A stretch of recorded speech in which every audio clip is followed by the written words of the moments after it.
want to ask about when you were talking about the difference between individual and household identity, and we've got a lot of companies that are saying, hey, we can go to the household identity. Isn't that fantastic? And you're talking about individual members. Is this a bridge where you're finding buyers are okay with household specific because, hey, that's better than either a geofence or a random panel, and then obviously that begs the question: when's the next leap forward? Because it seems like there are others that are making that next leap either in a digital ecosystem or with individuals, either in a Netflix-like environment, an app environment of who's watching, and okay, great, all that individual demo info comes with it. Yeah, so I mean, I think we see, if you think about the kind of intersection of the offline world and the online world is very much back to a person, right? So if you look at the emergence of the addressable TV space, the promise and hopes and dreams of dynamically inserted ads, right? That opportunity to really deliver a more curated customer experience, that does come down to being smarter about who the person is and how do I actually curate that experience for them. I think we're still in the early days of that as an industry, but I think to Bob's point, like we've been collecting a lot of this data. It's really up to us to kind of move that industry forward in a significant way and be a lot more progressive and willing to lean in and realize that if we want to have a curated omni-channel experience for these customers and our consumers, it really does come back to ensuring that we have that common view of a individual person, regardless of the screen or the device that they're watching any of the content on. I think that the household data has been actionable today. We've had great progress with it. I think it does come to the scale at that point. And it's also having panels that can help ground that scale of the household level data. So I think that if you take the full circle, it works, but the household data is actionable, and when you have it at scale, it actually proves to have better results. One last question, a getaway question. This is a play on the typical, hey, what inning are we in? Remember we all had panels like that. All right, so we're not going to do that, but we're going to say, all right, so let's say the North Star and perfect world of the nirvana that we all know and that actually teed up wonderfully for all of us today is a 10, and let's say train wreck, oh my God, we're nowhere near as a 1. Give me a number of where we are today, and not something your own organization, because we don't want it to be as pitchy, but something that you're seeing or that you're hearing either with your customers or other partners that needs to change. And God, this is the top of our wish list sitting on my desk, or that I'm waking up every single morning to help get it closer to 10 today. Go down the line, and you're allowed to pass if you want, Matthew. But since you took first shot, so we're gonna let the customer always go last. But can I call and get help from someone? More than fair. No, I mean, I'm not gonna. The number thing is interesting, but like this is the way I look at it, and this is kind of one of my standard soapboxes. TV flat is the new up for TV, and TV ad spend's been it's been doing something like this for a while, roughly, and digital's been doing like this for 25 years. We should have seen it coming. It's like, what were we thinking? And I think the industry is now woken up to that. All the media owners, they have the reach. NBC can reach almost any household in the country if they wanted to because of their portfolio of products, but they don't have the first party relationships. Excuse me.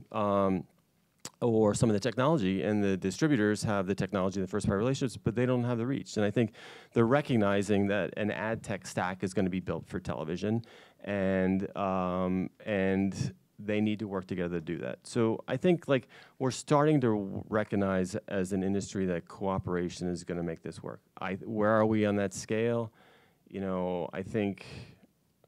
I used to joke that set-top box data will be the raw materials for audience measurement in my lifetime, which I've now had changed to this century. But I think that same thing. Hopefully, it's not next century. Exactly. You'll make it. I think we're at a 3 to 4. I think we're making some progress. I'm actually happy. We're like open APs, harmonizing definitions. That's a great start. Set-top box data has never been more available than it is today. That's another great thing. AWS is helping us to process faster than we've ever had. So, there'll be a speed bump, but I think we're making progress. Momentum. Carol, what's the number? What else? What's next? TV as a platform, I think that we have to get there, and I do think that that's the collective agreement. I mean, I agree with Bob. It is really kind of cooperation amongst all the parties. We've got to stop the silos that are emerging, and I get that data privacy is an issue on that, but if we can come together as a platform, and then we could actually compete. And I think the other thing is too is like we have to remember that yes, television may be flat, but the content's not. It's the content creators that really drive the ecosystem, and that is primarily primetime television that's driving the entire ecosystem. So, you know, we can't dismiss the other parties, but we need to kind of come together and celebrate that. And I think that that's where measurement is a key factor, and you can't really do that through one-off attribution. So 2 or 8? No, I think 3 to 4 is about That right. sounds about fair. Matthew? I think aspirationally we're like a 4 or a 5 maybe. Like I think there's when you get smart folks in a room in a conversation like this, everybody's here because you're deeply passionate about the identity space and what it can hold, what the promise it holds for the industry. I think in truth, if I had to go buy an ad right now, I mean we're at best at 2. If you think about the percentage of TV inventory or videos that you can actually sell in an addressable space. I've never been accused of being an optimist. Yeah, I mean, it's Bob you know, Hinnant's I think there's hope and promise. I think to the points here, like it's like technology is there on the horizon, right? It's no longer like 5 years ago, technology was our biggest barrier. Even if we wanted to, we couldn't. Today, technology is actually not the barrier. It's actually us. And I think that's something that, as we look forward over the next 18 months to 2 years, we have to start to realize that we have to own that as an industry. It's actually becoming us. The partnerships that have to occur between the content owners, the distributors, and the measurement companies to really kind of close that loop on that entire ecosystem. And importantly for us to recognize, too, the hardware manufacturers are beginning to play a bigger and bigger role in this ecosystem as well. Right? So it's moving beyond the set-top box and actually moving to the actual devices. And I think it's only going to get more complicated.